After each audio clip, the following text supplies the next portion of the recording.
अस्सलाम वालेकुम दोस्तों, आज के इस वीडियो में हम बात करेंगे कि जेज़ कैश अकाउंट सस्पेंड हो गया है, उसको ठीक कैसे करें, उसको एक्टिवेट कैसे करें। जी हाँ दोस्तों, जैसे ही आप जेज़ कैश ऐप के अंदर आप अपना जेज़ कैश अकाउंट लॉगिन करने की कोशिश करते हैं तो लिखा आता है कि यूअर जेज़ कैश अकाउंट सस्पेंडेड। फिर लिखा आता है कि आप हेल्पलाइन पे कॉल करें या फिर हमें ईमेल करके कांटेक्ट करें। तो यहाँ पर अब आप देख सकते हैं कि मेरा जेज़ कैश अकाउंट लॉगिन हो रहा है और ये मेरा प्रॉब्लम सॉल्व हो चुका है। मेरे साथ भी यही प्रॉब्लम आया था कि मेरा जेज़ कैश अकाउंट सस्पेंड हो गया था।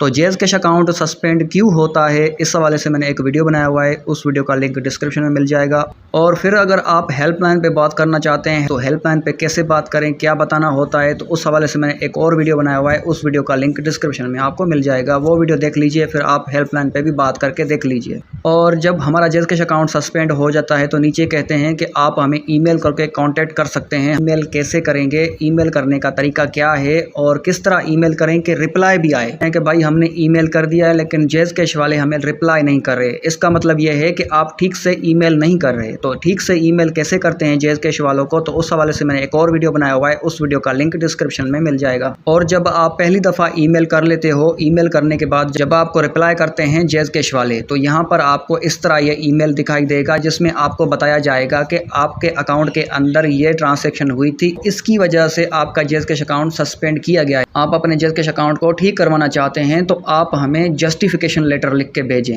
जस्टिफिकेशन लेटर सेंडर की तरफ से, जस्टिफिकेशन लेटर रिसीवर की तरफ से, यानी कि आप खुद जस्टिफिकेशन लेटर बनाएंगे। तो ये जस्टिफिकेशन लेटर कैसे बनाते हैं, तो इस हवाले से मैंने एक और वीडियो बनाया हुआ है, वो वीडियो आप देख लीजिएगा। और आपके अकाउंट में जो पैसे आए हैं वो किसी ऐसे शख्स ने भेजे हैं कि जिसको आप नहीं जानते कि उसने आपके अकाउंट में पैसे क्यों भेजे हैं। तो उसके लिए तो आपने जस्टिफिकेशन लेटर नहीं लिखना है, आपने लिखना है डेबिट कंसेंट। डेबिट कंसेंट किस तरह लिखते हैं, अगर आप ये जानना चाहते हैं, सीखना चाहते हैं, आप कमेंट में हाँ लिखें या फिर यस लिखें, तो फिर इसके ऊपर मैं एक वीडियो बना दूंगा। अब यहाँ पर आखिरी बात आती है कि जस्टिफिकेशन लेटर आपने लिख लिया सेंडर की तरफ से, रिसीवर की तरफ से, या फिर डेबिट कंसेंट लिख लिया, तो इनको आपने स्कैन करके इसका PDF बनाना है। और साथ ही साथ CNIC यानी कि शनाख्ती कार्ड का सामने वाला फ़ोटो और पीछे वाला फ़ोटो भी स्कैन करके उसका PDF बनाना है। स्कैन करके PDF कैसे बनाते हैं, उसके लिए यहाँ पर मैं इसको बैक कर देता हूँ। तो यहाँ पर देखें कि PDF रीडर, आप प्ले स्टोर पर जाएंगे, इस ऐप को आपने इंस्टॉल कर लेना है। इस ऐप को इंस्टॉल करने के बाद आपने इसको ओपन करना है। तो यहाँ पर देखें कि आपने इस बटन के ऊपर टच करना है, प्लस वाला बटन।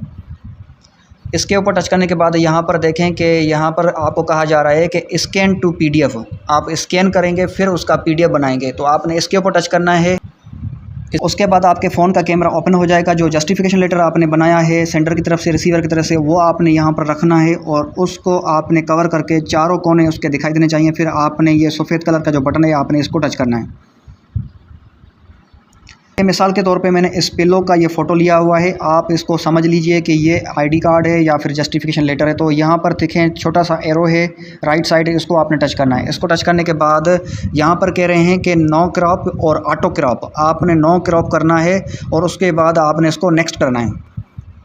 आप यहाँ पर देखें कि फ़िल्टर में जाएंगे तो अगर आप इसको ओरिजिनल रखना चाहते हैं तो ओरिजिनल इस तरह हो जाएगा। उसके बाद यहाँ पर देखें कि टिक मार्क का निशान है, आपने इसको टच करना है।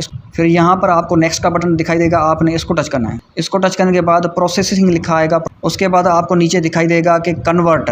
अगर आपका एक ही फ़ोटो है तो फिर आप कन्वर्ट करें। अगर शनाख्ती कार्ड है तो शनाख्ती कार्ड का ये सामने वाला फ़ोटो हो गया, फिर आपने यहाँ पर टच करके इसका बैक साइड वाला फ़ोटो वो भी बना लेना है। फिर आपने इसको कन्वर्ट करना है। फिर नीचे कन्वर्ट के ऊपर टच करेंगे। कन्वर्ट के ऊपर टच करने के बाद यहाँ पर देखें आपने उस PDF फाइल का नाम लिखना है। यहाँ पर जैसे मैं लिख लेता हूँ जस्टिफिकेशन लेटर बाय सेंडर, ठीक है। तो इसको मैं ओके करूँगा तो ये PDF सेव हो जाएगा।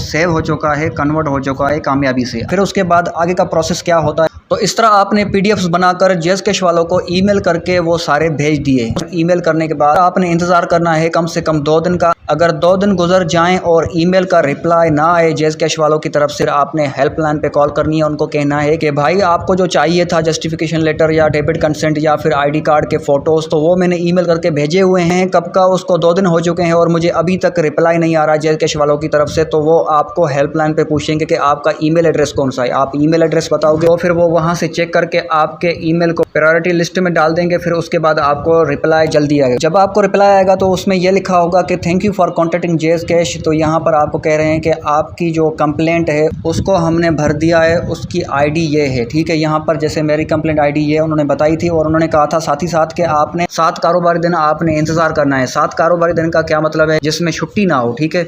बगैर छुट्टियों के आपने 7 कारोबारी दिन तक इंतज़ार करना है। पर ऐसा नहीं होता, कभी कभी 5 दिन के 3 दिन के अंदर अंदर आपके जेएस कैश अकाउंट को ओके किया जाएगा। आपने बार बार 2 दिन के बाद चेक करना है अपने जेएस कैश अकाउंट को लॉगिन कर, क्योंकि ये जब आपकी कंप्लेंट लॉन्च हो जाती है तो उसके बाद आपको रिप्लाई करके नहीं बताएंगे कि भाई आपका जेएस कैश अकाउंट एक्टिवेट कर दिया गया है, अब आप बराए मेहरबानी उसको लॉगिन करें। ऐसा नहीं होता। तो हर रोज़ आपने जेएस कैश ऐप के अंदर अपना जेएस कैश अकाउंट लॉगिन करने की कोशिश करनी है। अगर नहीं लॉगिन होता तो समझ जाइए कि आपका मसला अभी तक हल नहीं हुआ है। अगर लॉगिन हो जाता है तो समझ लीजिए कि आपका मसला हल हो गया।